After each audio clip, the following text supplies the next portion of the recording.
السيد الامور قدام حضراتكم يعني، وهنشوف ادي كوره اهو، هي 3 على 2 3 على 2 وادي عماد متعب. هقول له هحطها لك فين؟ هحطها لك هنا.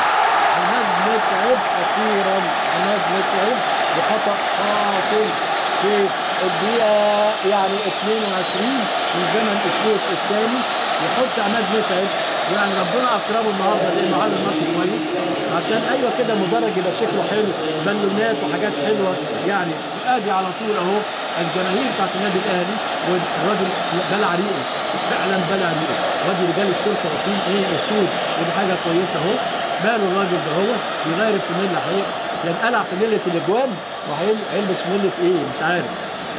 عماد انا عارف الفانيله كانت اتقطعت من شده. بص بقى نادي الاتحاد مفتوح ورا، مفتوح ومفيش اوف سايد، بيقول له هحطها لك فين؟ بعقل بعقل بعقل. عماد متعب يحط الهدف الثاني بعد 22 دقيقه من زمن الشوط الثاني عشان تصبح نتيجه 2 الاهلي لا شيء الاتحاد. وانا عارف بيدوس ايه والمين، والمهم عماد متعب النهارده بيلعب في احسن حالاته.